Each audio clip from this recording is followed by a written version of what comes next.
김현정의 뉴스쇼 CBS 라디오와 함께하고 계십니다. 저는 퇴근길 시사자키 정관용입니다.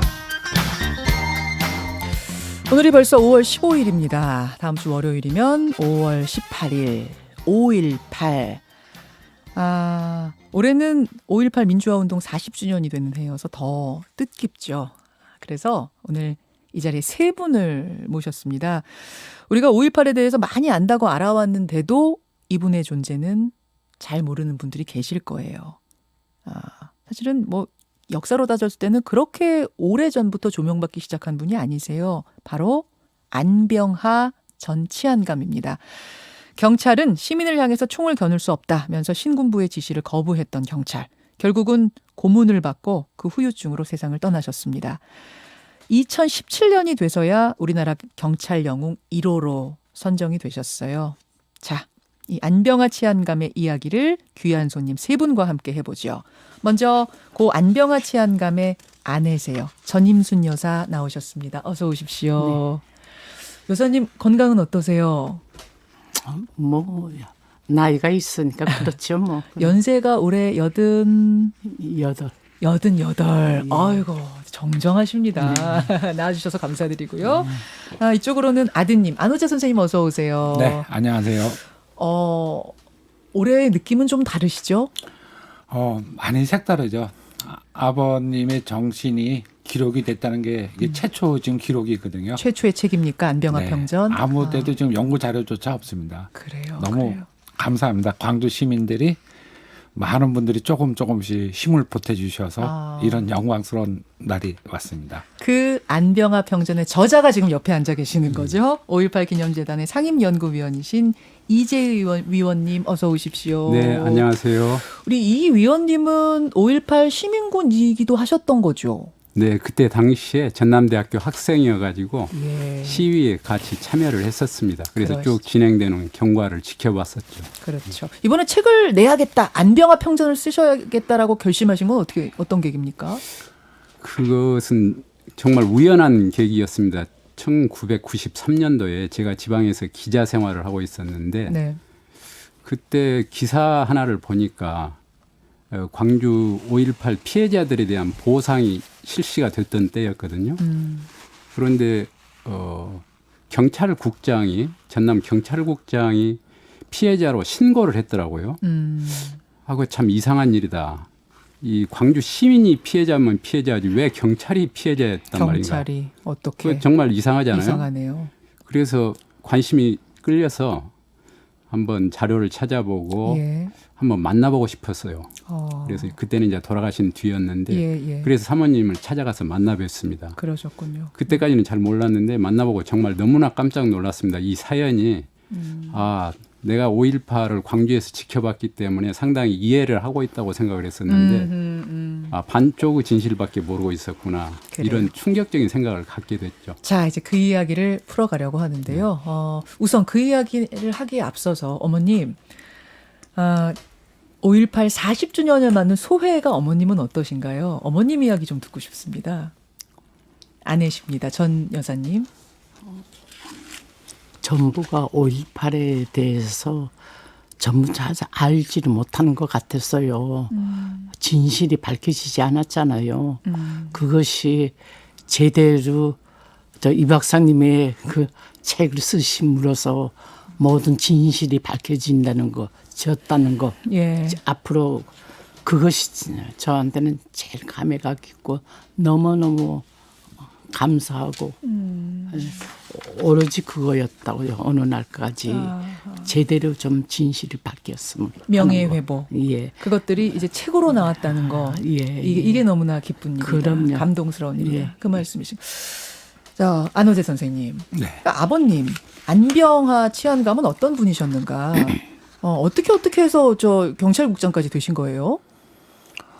저는 어렸을 때 놀이터가 경찰서 마당이었고 제 말벗이 경찰관들이었습니다. 예. 모든 경찰들이 다 똑같은 줄 알았습니다. 그 이제 아버님 명예 회복을 위해서 이제 한 40년 쫓아다니다 보니까는 우리나라 공직 사회가 이렇지 않구나. 그걸 하나하나 알게 됐습니다. 그래서 그거를 아버님의 정신이 한 사람을 더 이어받기를 원해서 나름대로 이제 활동을 하고 있습니다. 아, 그러세요. 아니, 그 전두환 씨와 육사 선후배 사이라고 들었는데. 예. 예. 예, 저희는 8기생이죠. 8기. 예, 예, 예. 그 전두환 씨는 11기지 아마. 11기. 예, 전두환 씨가 후배군요. 예, 안병환 치안감의 예, 후배. 예. 경찰 그 육사 출신인데 경찰에 복무를 하면서 전남의 경찰국장까지 갔다는 이야기는 전남도의 온 경찰을 다 통솔하는 역할을 하신 겁니까? 아, 그렇죠. 그렇게 된 거예요. 예. 자, 그러면 40년 전 5월 18일 그 무렵으로 한번 돌아가 보겠습니다. 박정희 대통령 사망하고 최규하 대통령이 들어섰습니다만 전두환 보안사령관을 중심으로 한 신군부가 쿠데타를 일으킬 조짐이 보이던 그때부터 이미 광주는 들썩들썩했던 거죠, 이 선생님. 거기 그때는 뭐 광주만 그랬다라기보다는 전국적으로 특히 서울에서 학생 시위가 굉장히 큰 규모로 있었죠. 제가 이제 궁금한 건 초반에는 네. 광주에서도 비교적 순조롭게 시위가 진행이 됐었다고 들었어요. 그렇습니다. 그렇죠. 특히 그 안병하 국장님께서 나중에 이제 밝혀진 사실인데 예. 전남대 총학생회장이 요청을 하니까 우리가 평화 시위를 하겠다. 예. 그걸 보장해 달라. 그러니까 처음에는 긴가민가 했어요. 믿지를 못하고 그랬는데 너무 진정성이 느껴지고 그러니까 한번 믿어보겠다 해가지고 5월 16일 날 마지막 평화 시위를 하는데 경찰이 에스코트까지 이렇게 해주고 밤중까지도 시위를 하고 그랬었죠. 그래서 교수분들이 앞에 서가지고 그런 시위가 벌어질 만큼 평화 시위였습니다. 그런데 상황이 어떻게 바뀐 겁니까? 그런데 그 하루 사이에 갑자기 저도 그때 이제 학생회 일도 하고 있고 그러면서 네. 잘 아는데 저희들은 다 이제 시위를 그치고 당분간 지켜보자. 우리 요구가 아마 정부가 고려를 한다고 그러니까 그래서 다들 쉬고 있을 때였는데 네. 5월 18일 아침에 방송으로 이제 저희들은 그 소식을 듣게 됐죠. 비상계엄이 전국으로 확대됐다. 그러면서 공수부대가 학교에 진주를 했고 이런 상황들이 벌어졌던 겁니다. 아마 그날의 기억은 전 여사님이 좀 생생하게 하고 계실 것 같아요. 5월 17일 비상계엄이 전국으로 확대됐던 그날 남편이 뭐라고 하셨었던지 혹시 기억이 나십니까? 그때 열 이틀 만에 처음 집에 들어오셨어요. 열 이틀 만에요? 네. 전에는 학생들이 뭐 데모도 있고 하니까 네. 집에 안 들어오셨거든요. 예. 열 이틀 만에 들어오시면서 이제는 광주는 한동안 데모를 안 할 것이다 하면서 너무 기뻐하시더라고요. 학생들이 참 데모로 승낙했더니 약속을 제대로 이행하고 그랬다고 이제 한동안 이제 데모가 없을 것이라고 그러고 뭐 그동안에 경찰관들은 뭐 외출도 내보내고 뭐 아마 그렇게 하셨다고 그러더라고요. 경찰들이 에스코트 해주고 평화롭게 그러니까 학생들과 같이 약속하면서 잘 되고 있어. 이제는 좀 집에서 내가 좀 눈 붙일 수 있겠어 하고 들어오신 거예요. 그러니까 한동안은 이제 없을 거라고 하면서. 네. 그런데 그래가지고 들어와서 이제 뭐 딴 때보다 굉장히 피곤한 기색도 없더라고요. 너무 막 그 학생들이 그렇게 한 것이 너무 기뻤던 모양이에요. 예. 그래가지고 아무 무사히 끝나고 아마 그때는 나는 17일 날 들어오셨죠. 5월 17일 날 집에 오셨어요. 그래가지고 이제 주무시는데 비상이 걸렸어요. 그래서 사무실에 나가서 계엄령이 확대됐다고. 네. 후다다닥 다시 옷 입고 뛰쳐나가신 그렇죠. 거예요. 자, 이재희 위원님 무슨 일이 그럼 그때 벌어진 겁니까? 왜냐하면 사실은 5.18 하면 우린 계엄 군 생각하잖아요. 그렇습니다. 근데 경찰까지 나와서 도와라 이렇게 된 거예요? 원래는 경찰이 치안의 책임을 지고 있죠. 예. 현지 치안 책임은 경찰이 짓는 건데 비상계엄이 그때도 비상계엄이었어요. 그런데 제주도를 제외한 전국 부분 계엄이었었죠. 그런데 5.18을 5월 17일 날 밤에 제주도를 포함해서 전국 비상계엄으로 확대를 하면서 군을 이렇게 투입하는 명분으로 삼았던 것이죠. 그래서 그때도 이제 당연히 비상이 계엄이 확대됐다고 그러니까 경찰국장께서 부랴부랴 나갔겠죠. 그리고 이제 평상시처럼 좀 더 강화된 형태의 경계를 이렇게 펼치려고 예, 예. 이렇게 준비를 하셨던 것 같습니다. 예, 예. 그런데 그러니까 이제 처음부터 우리는 사실은 5.18 하면 군 생각하지만 원래는 경찰이 시위대도 에스코트하고 평화롭게 시위할 수 있게 해주고 치안 유지하고 계엄이 내려지던 그 순간까지 사실은 경찰이 하고 있었는데 그렇죠. 그리고 원래 그 경찰력이 도저히 진압을 못할 때 그렇죠. 시위 규모가 커져가지고 그럴 때 이제 계엄 군을 투입해달라고 이렇게 요청을 하면은 네. 투입이 이루어지는 것이죠. 그런데 네. 그렇지 않는 상태에서 지금 일이 벌어져 버린 것이죠. 근데 전두환 회고록에 보면요. 전두환 씨 주장은 그래요. 경찰력이 무력화됐기 때문에 안병화 치안감이 말하자면 아무것도 안 하고 있는 상황이기 때문에 공수부대를 투입시킬 수밖에 없었다. 치안 유지하려면. 어떻게 생각하세요? 그 대목이 그야말로 그 5.18에서 가장 왜곡이 심하게 되어진 그런 부분이라고 보여집니다. 이 부분의 진실을 밝혀주는 것이 이 당시 안병화 도경국장의 행적인 것 같습니다.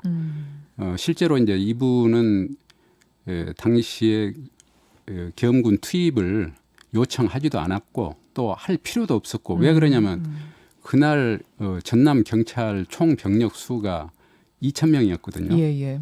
그런데 학생들은 기껏해야 처음에 전남대 앞에서 200명으로 시위를 시작해서 예.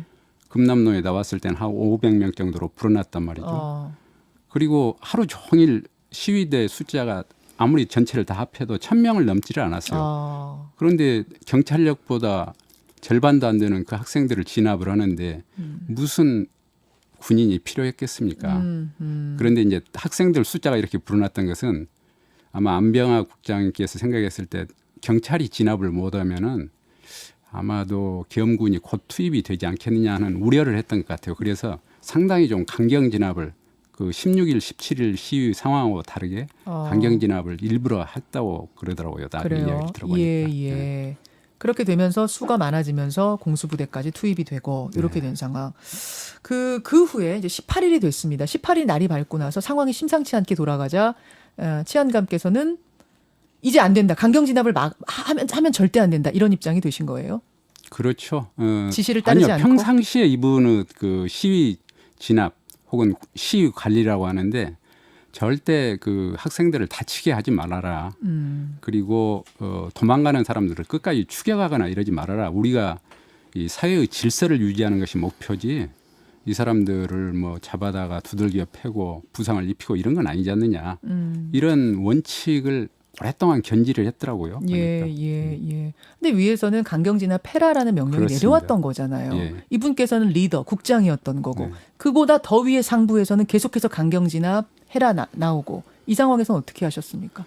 그러니까 이제 굉장히 곤혹스러웠던 것 같아요. 그래서 굉장히 나름대로 열심히 했죠. 진압을 열심히 하는데 경찰 아까 그런 원칙 속에서 여러 차례 하부의 명령을 지시를 하다를 합니다. 절대 뒤쫓지 말아라, 다치게 하지 말아라, 이런 식으로 계속 하는데 갑자기 이제 계엄군이 오후가 되니까 투입된다는 소식이 들렸던 거예요. 네네. 그러니까 오후 4시에 계엄군이 투입이 됐는데 한 3시 반쯤에 지시를 합니다. 곧 있으면 계엄군이 투입되니까 우리가 2선으로 빠지고 1선은 계엄군이 맡을 것이다. 이렇게 이야기가 진행이 된 것이죠. 집에서는 뭐라고 하셨는지 모르겠어요. 집으로 들어가실 수 있는 여력이 됐는지 모르겠습니다만 혹은 후에는 뭐라고 회고하셨을지 모르겠습니다. 그 당시 상황을 뭐라고 그 당시 하셨어요? 17일 날 저도 이제 뭐 데모가 없다니까 너무 안심했죠. 그런데 밤에 비상이 걸로 나가신 다음에 잠이 이루어지지 않더라고. 예. 왜 갑자기 그렇게 계엄령이 선포됐을까? 그래가지고 아침에 이렇게 이제 기다리니까 이 아침에 되니까 또 이제 경찰 가족들도 이상해가지고 네네. 궁금해가지고 모두 서장 부인들이랑 모두 오더라고요. 예. 그러면서 모두 궁금해서 웬일이냐고 예. 뭐 때문에 이렇게 계엄령이 그렇게 됐는지 모르겠다. 근데 예. 이제 제가 궁금한 건 네. 얼마나 고민을 하고 갈등하셨을까 그 부분이에요. 어디다가 후배들한테 얘기도 못하고 집에서만 말씀하실 수 있었던 그 고뇌 같은 게 있었을 것 같아요. 위에서는 강경 진압을 하라 그러고 내 임무는 그건데 난 차마 시민들을 향해서 총을 쏠 수 없고 강경 진압할 수 없고 봉을 휘두를 수 없는 그 심정. 그런데요. 뭐라고 하셨어요? 그 당시에 그 상황을 제가 봤어요. 거기 있으면서 그래가지고 이 경찰 가족들 오면서 대학교에 군인들이 있더라 그러더라고요. 예. 전 내다보지 않아서 몰랐거든요. 그래 오면서 왜 군인들이 또 그 학교에 또 주도 그 했을까? 또 학생들이 이제부터 뭐 학교를 이제 모두 등교한다고 했는데 그래 학생들이 바깥에 있고 군인이 그 교정 안에 있고 하니까 학생들이 그냥 그 바깥에 그렇게 몰려 있다고 그래요. 그래서 이제 가족들을 모두 궁금해가지고 우리도 그 나가보자. 그래가지고 진짜 학교 앞에 가니까 학생들이 바깥에 있고 군인들이 있는데 뭐 돌을 던지기도 하더라고요. 그때는 처음에는 심하지 않았었어요. 예. 그러면서 학생들이 자꾸 모이더라고요. 예. 아마 등교하려고 그때는 모인 것 같았어요. 예. 그런데 못 들어가게 되니까 그냥 몰려 그 바깥에 있었죠.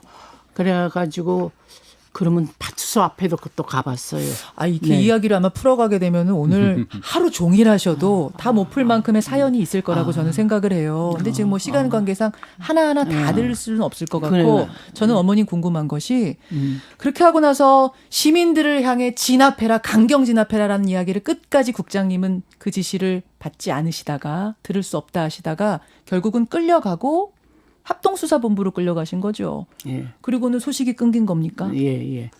근데 저희가 봤잖아요. 그러자 군인들이 들어오더니 우리는 들어오기를 기다렸어요. 그 군인들이 그러면 학생들이 좀 막을 것이라 생각을 했거든요. 그런데 뭐 차에서 내리자마자 그 지휘봉 가지고 마구 때리고요. 금세피투성이 되는 거예요. 그래가지고 막 차에 타와서 막 보내고 예. 그래서 예. 아 이거는 아닌데 그래서 뭐 국장님이야 뽀는 거 아니겠어요. 경찰도 우리가 볼 때 그런데 예. 그 경찰도 그 학생들 편이 안 들겠어요. 네. 끌려가서 고문당하시고 네. 나오시고 나서는 어떤 후유증들을 앓고 어떤 고문당하시고 고생하신 거예요, 이 의원님? 아마 그 저기 불빛을 계속 비췄던 모양입니다. 그 잠을 못 자게 한 거죠. 이제 이런 것이 그 트라우마에서는 굉장히 중요한 그 정신적인 내상을 입히는 그런 것이라고 그러는데 그런 것이 이제 합병증 원인이 된 것이었던 것 같습니다. 예. 그래서 얼마 동안이나 고초를 당하셨어요? 한 12일 정도 같습니다. 12일 정도. 우리 아드님은 그때 기억은 없으신가요? 기억 나십니까 혹시? 나이가 어느 제가 정도? 대학 2학년 대학생이면은 뭐 다 기억하시겠네요. 아버님 소식이 12일이나 끊기고 세상에 치안감 그 높은 자리에 계셨던 분을. 경찰에서도 정확한 상황을 이야기 안 해주고 아무도 이야기를 안 해줬죠. 아무리 물어도 얘기해 준 사람이 없어요. 네, 뉴스만 봤습니다. 아이고, 하루 종일. 세상에. 가족들이 모여서. 그리고 돌아오신 날은 어땠든지 기억나십니까? 네, 처음에는 당당하게 들어오셨어요. 예. 몰랐어요. 그랬더니 이제 돌아오신 다음부터 이제 바로 수시로 쓰러지시고 응급실 가시고 그게 반복이었습니다. 가족들 맘 아플까 봐 다 얘기 안 하셨군요. 네, 아버님이 성격이 이렇게 남한테 그런 걸 보이는 걸 싫어하세요. 아이고. 그리고는 일찍 세상 떠나셨어요. 네.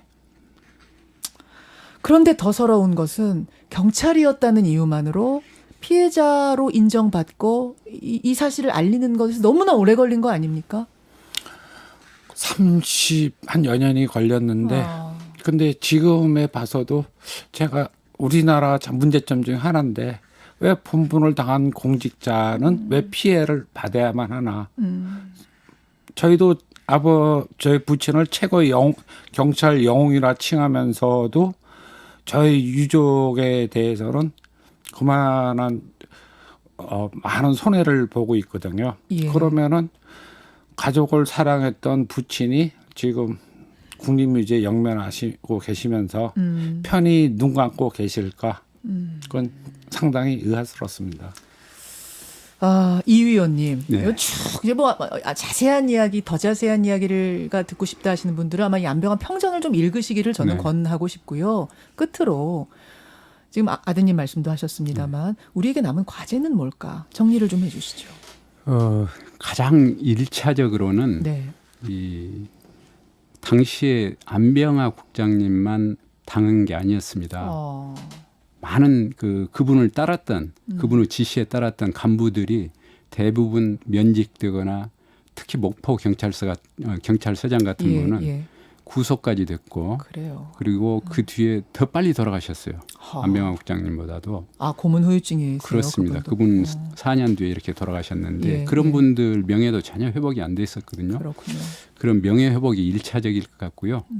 이제 두 번째로는 이 진상 자체가 정확히 밝혀져야 한다고 봅니다. 지금 이것은 그야말로 민간 수준에서 이야기하고 있는 것이지 예. 이 자체가 정확히 밝혀진 건 공식적으로 밝혀진 건 아니거든요. 알겠습니다.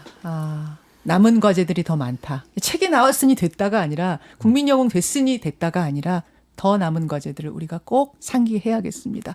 오늘 세 분 귀한 걸음 해주셔서 대단히 감사합니다. 고맙습니다. 네, 네, 감사합니다. 김현정의 뉴스쇼는 청취자 여러분의 참여로 이루어집니다. 트위터, 페이스북, 레인보우 게시판, 그리고 단문 50원, 장문 100원의 유료 문자 샵 1212, 우물정 1212 통해 참여하실 수 있습니다. 김현정의 뉴스쇼, 여러분과 함께 만듭니다.